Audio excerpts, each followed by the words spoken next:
एक्झामला 23-24 दिवस राहिलेत आणि बऱ्यापैकी माझं रिव्हिजन झालेलं आहे. आणि आता सध्या मी जे करत होतो ते थोडंसं एक कन्सेप्ट म्हणजे तो विषय ना तो समजला पाहिजे असं रिव्हिजन करत होतो मी. म्हणजे याच्या आधी मी हे टॉपिक केलेतच. म्हणजे हे सगळंच केले. आता पॉलिटी मी कितीतरी वेळा वाचले ते. खूप वेळा वाचले म्हणजे जवळपास म्हणजे 90% तर प्रश्न माझे करेक्ट येतात. सो वेगळं काही नव्हतं करायचं. फक्त एक रिव्हिजनच होतं ते. फक्त थोडंसं इन डिटेल मी स्टडी करत होतो. आणि तो झाला आहे. जे टॉपिक होते ते सगळे झालेत आणि आज अजून जवळपास 3 आठवडे. तर 3 आठवड्यात मी आता जितक्या वेळा रिव्हिजन होतील हे सगळे टॉपिक ते करेल मी. फक्त मला वाटतं कॉम्प्युटरचा एक टॉपिक आहे तो राहिला आहे. बाकी सगळे टॉपिक कव्हर झालेत सगळे.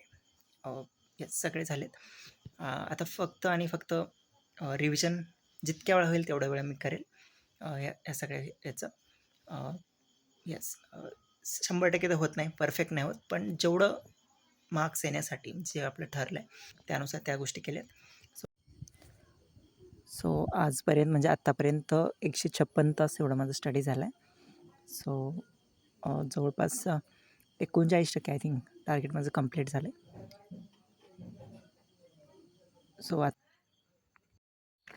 सो आता थोडंसं मला काम लागलेलं आहे. आंबे काढायला मी रानात चाललो आहे आणि आता एक खुडी तयार होत आहे.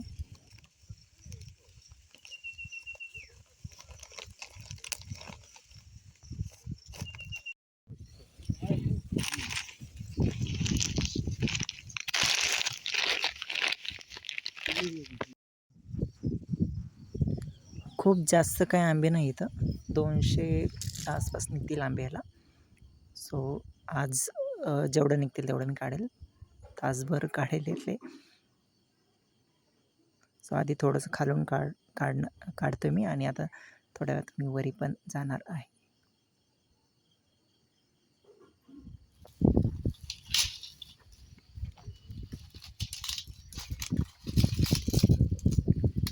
सो दरवर्षी माझ्याकडे काम असतं आहे. सो अभ्यास जरी असला तरी आता हे काढावंच लागणार आहेत आंबे, कारण की जर मी नाही काढले तर मग हे खायला नाही भेटणार मला आंबे. सो हा थोडा वेळ माझा अभ्यास मॅनेज करत असतो आहे.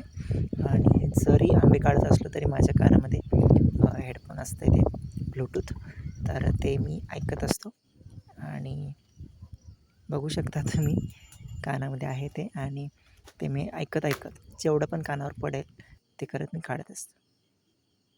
सो जेणेकरून टाईम युटिलाइज करता येईल. आणि लास्ट इयरला पण राज्यसेवा होती मेन्सला, तरी पण मी आंबे काढलेच होते. सो आता तर काढावंच लागणार आहेत. तर दुसरं ऑप्शन नाही आहे. 3-4 झाड येतं. सो जास्त नाही येतं, पण घरी खाण्यापुरते आंबे येते त्याला. खूप जुनी झाड येते.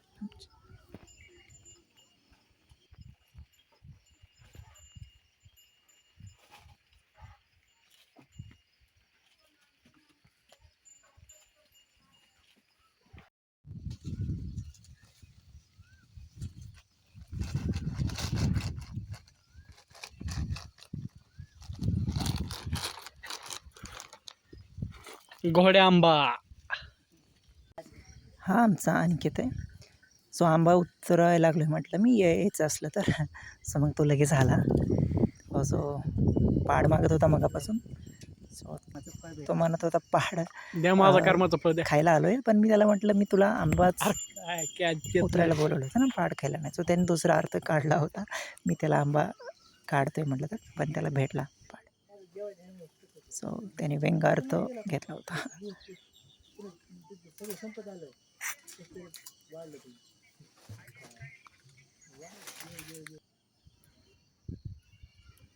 सत्तर ते 80 वर्ष जुनी झाड ती.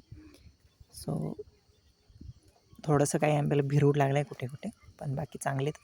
आणि दरवर्षी आलं ना आंबे काही ना काही येतात. सो एवढे आंबे लावले ते आजीने लावलेत आमच्या झाडे. सो एवढे आंबे निघले सगळे.